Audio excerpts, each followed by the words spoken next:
kind of just, I was thinking, well, gosh, what a gift this 17-year-old was given.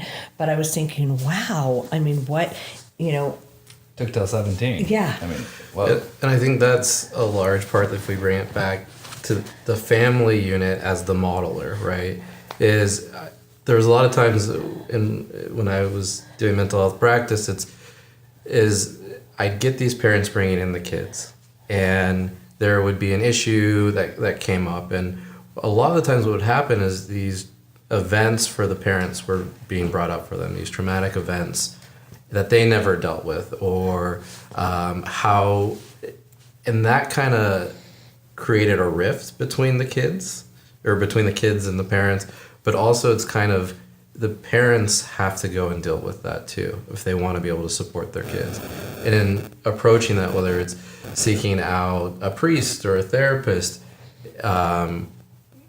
or their own support system, that also becomes a modeling for the kids, is it's okay to seek that support, it's okay to seek that help, and I think it has to start at home. Parents are educators from womb to tomb, right? Yes. It's interesting because even in like a lot of the trauma research, if a mother's going through trauma while she's carrying a child, that baby is influenced at a physical level, whether the cortisol levels are higher in that baby that's born, or it's just babies have this sense, they may not have this like visual memory of what's going on around them, but they have these feeling memories, just put simply. And we carry those the rest of our lives. Did we feel safe at home? Did we feel comfortable?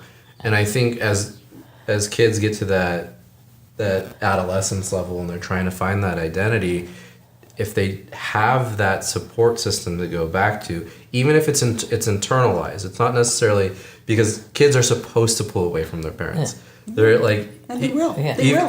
Even biblically, they're supposed to pull away from their parents, And it's in that time where if parents have done their own work and helped their children and created that sense of self inside them, I think that's where they can flourish.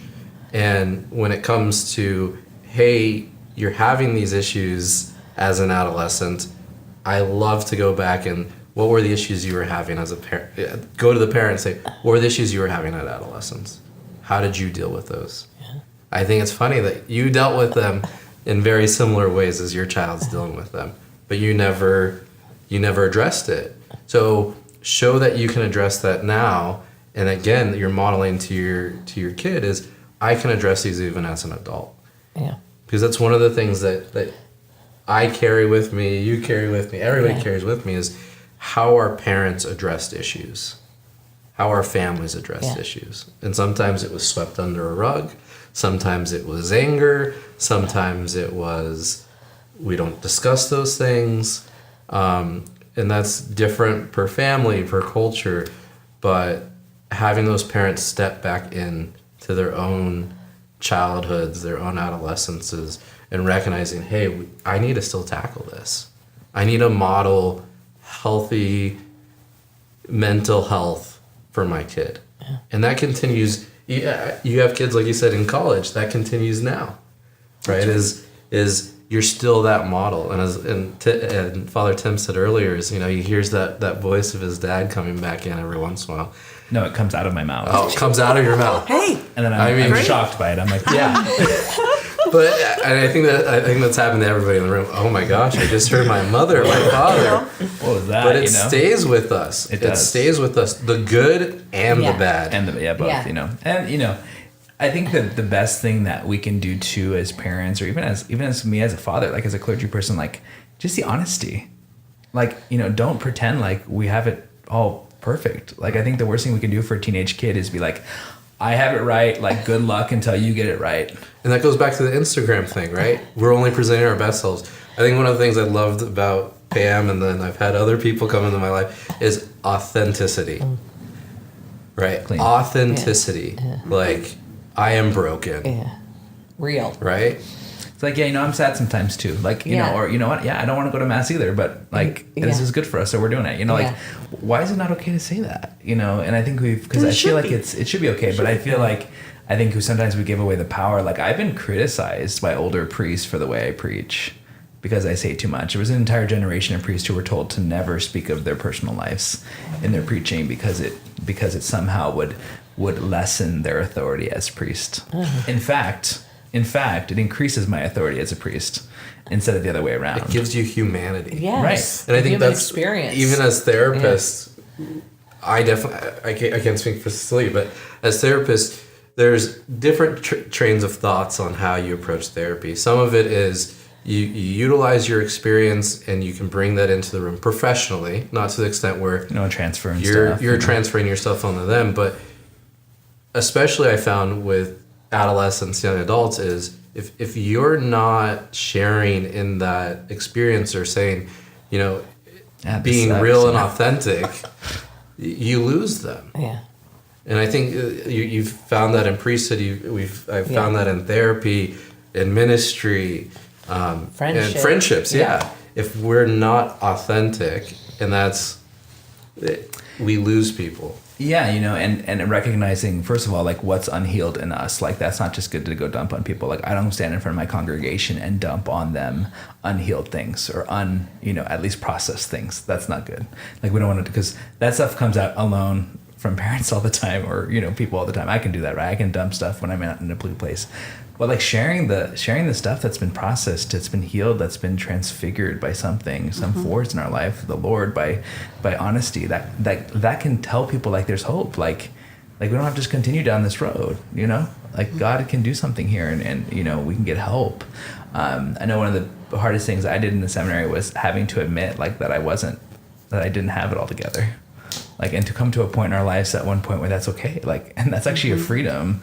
Like, I had to go see the counselor for something that was going on. I was going through which I thought was a clinical depression at the time, but it was actually a manifested spiritual desolation for a very long time, which manifests itself like a depression. And it had a lot of those things in there that we were talking about, right? I would probably, if I went to somebody, I probably would have been diagnosed because it had all those elements to it. But it ended up being, at the end of it, whole long story, but a desolation rather, because it lifted immediately after something happened. And so you can see those marks, something that's persistent, and most depressions probably don't lift immediately, right? And I think Father Tim, just you sharing that, like I go to many churches in Orange County and LA County, and for a priest to share that openly, like, hey, I'm struggling.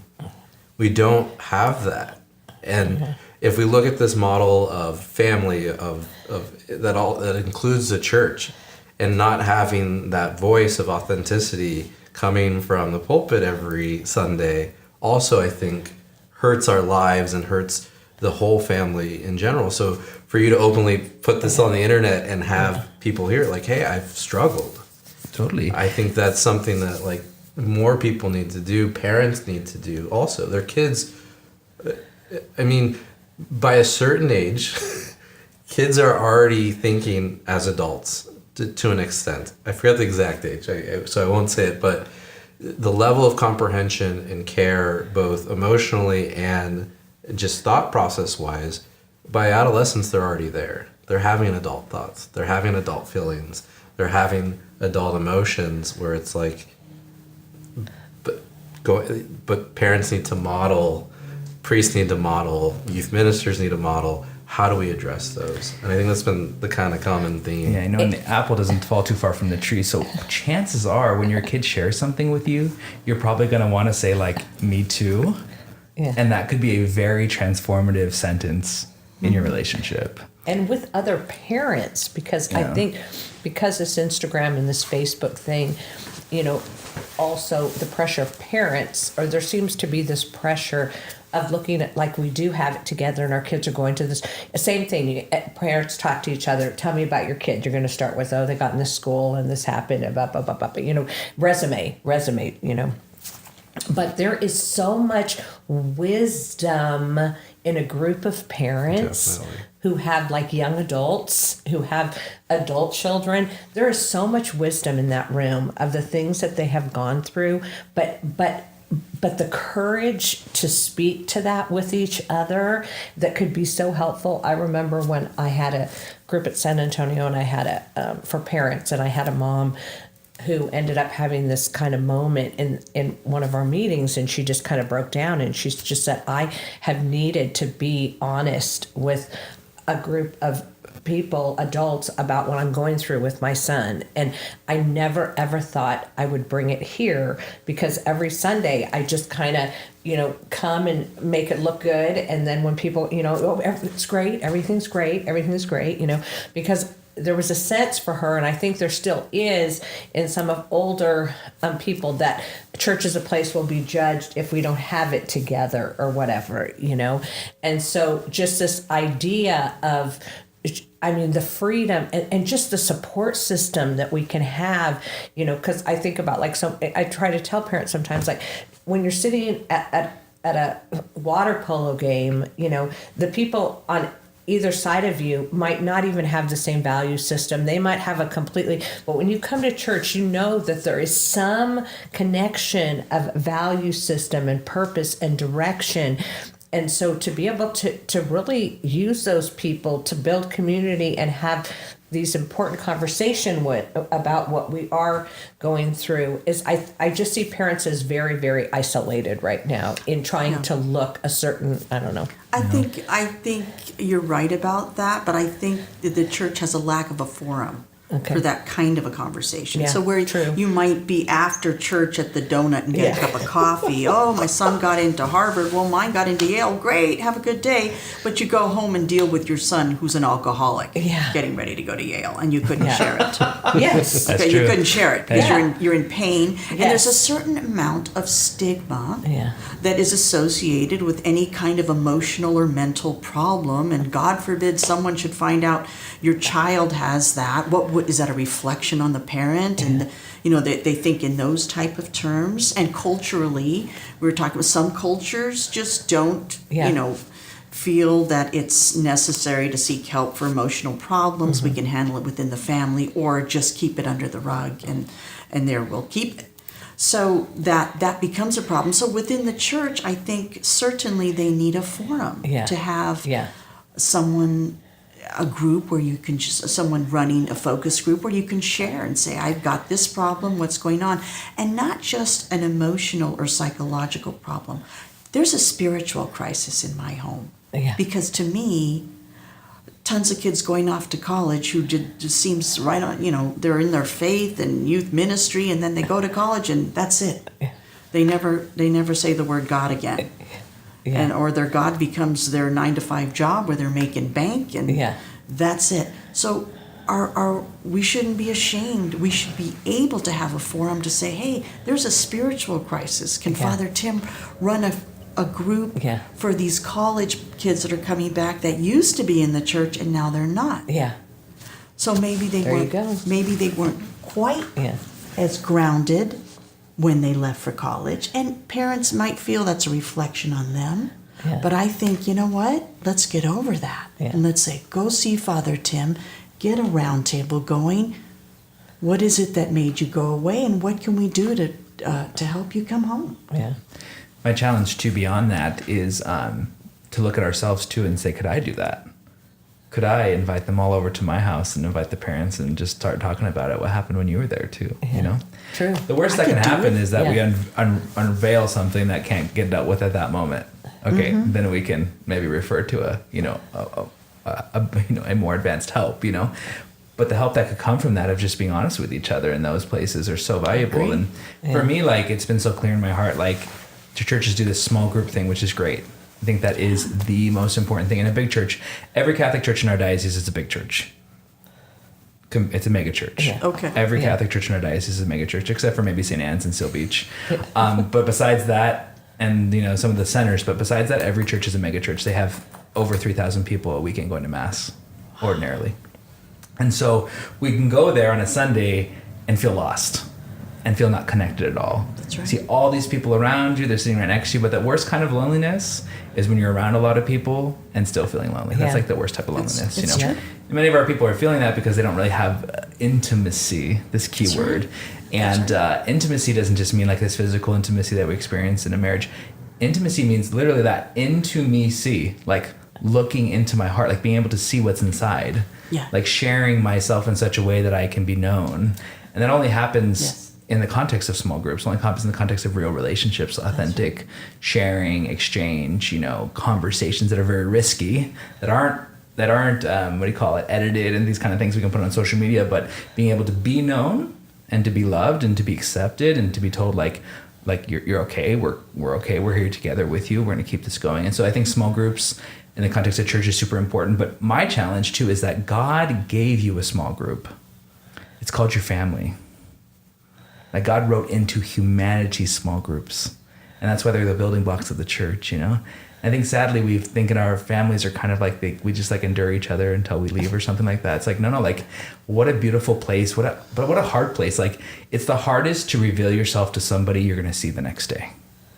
It's hardest to be honest with somebody that you have to continue to be, because you know why? Because we're afraid of being hurt by them.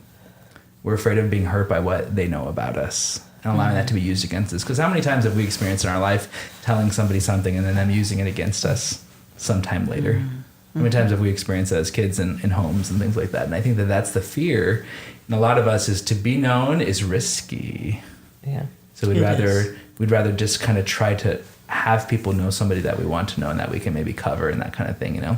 And that's a real challenge, I think, even as a priest, like about being that honest with my people, like being a real father to them and not just a priest. Like I'm not just their priest. I can go there and celebrate the mass and forgive sins and things, but like if I truly want to be a father that's modeling for an entire faith community, a family, like that honesty is, I think, really important. And because you should see the people who are able to come to me then and be like, well, you said this and I need to talk to you about this. Like without that, there's not that. And so I think even in our homes, not confessing our sins to one another, you could do that too if you want to, but like just confessing what's in your heart to one another, like opens up so many doors for things like, we'll go back to the very beginning of our conversation, like this sense of not being content, right? What does content mean? Content means being safe. We don't feel safe, you know, in our churches, we don't feel safe. In our homes, we don't feel safe in our relationships. And so providing safety is also, I think, the highest importance. But safety doesn't mean just being physically safe, but like emotionally safe, knowing that I'm not going to use this against you. I'm not going to pull it back on you later. And providing that space in our homes is so hard, I know, but it's so necessary. You know, I just want to speak to that. So I agree 100%. To be known is the desire of our heart. Yeah. It's Whether a it be in a basic need, marriage, actually. whether it be Yeah. in any relationship. So So let's begin in the family. We want to be known. Yeah. But round about kindergarten, when you put Jimmy in soccer and then he's taking Taekwondo, then he comes home and does his homework, then he takes a bath and you put him in bed, you didn't even ask him about his day. And speaking with one another, letting someone communicate, active listening to them, where you're not trying to think of what you're going to say, but your face is showing, yes, you have my attention. What you are saying to me is important, and I am listening to you and maybe responding. That is how little Jimmy is known.